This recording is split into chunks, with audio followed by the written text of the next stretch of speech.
Alam mo, may tatlong kaibigan pala tayo dito sa mundo. Yung isa, mabuting kaibigan. Ito naman, yung matalik na kaibigan. At ito naman, yung masamang kaibigan. Yung mabuting kaibigan, ito yung mga kaibigan mo na alam yung storya mo, alam yung buong pagkatao mo, at alam yung buong kwento mo. Pero ang matalik na kaibigan, eto naman yung mga taong hindi lang alam ang buong storya mo, hindi lang alam ang buong pagkatao mo, kung hindi, nandun din sila sa storya na ginagawa mo.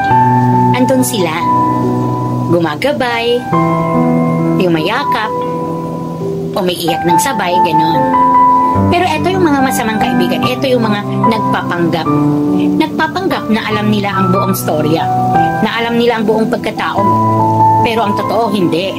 At sila pa ang gumagawa ng storya para maging masama ka sa iba. Kaya, alam mo, napag-isip-isip ko talaga na dito sa mundo, you have to think a million times before you give your trust to a certain person. Kasi hindi mo alam, yung magtatraidor pala sa'yo ay nasa tabi mo lang. Hindi mo alam, yung magtatraidor pala sa'yo ay nasa harap mo lang. Diba? Ganun lang. And kung may mga matalik na kaibigan dito sa mundo, bakit hindi tayo pwede maging matalik na kaibigan din?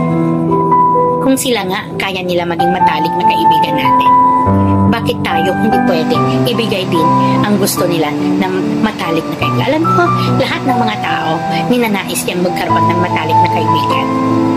Kasi yung time na if you were down, nandyan siya parate, yung hindi ka iiwanan. Kasi nga, matalik na kaibigan, alam mo talaga yung story mo. At saka, pag matalik na kaibigan ka talaga, hindi ka makikinig sa storya ng iba. Kasi mas kilala mo ang kaibigan mo. Kung hindi mo talaga kaya na maging isang matalik na kaibigan sa isang tao, pwede na yun, maging mabuting kaibigan ka na lang. Basta, huwag mo talagang pipiliin ang maging masamang kaibigan. Masama yan, ha?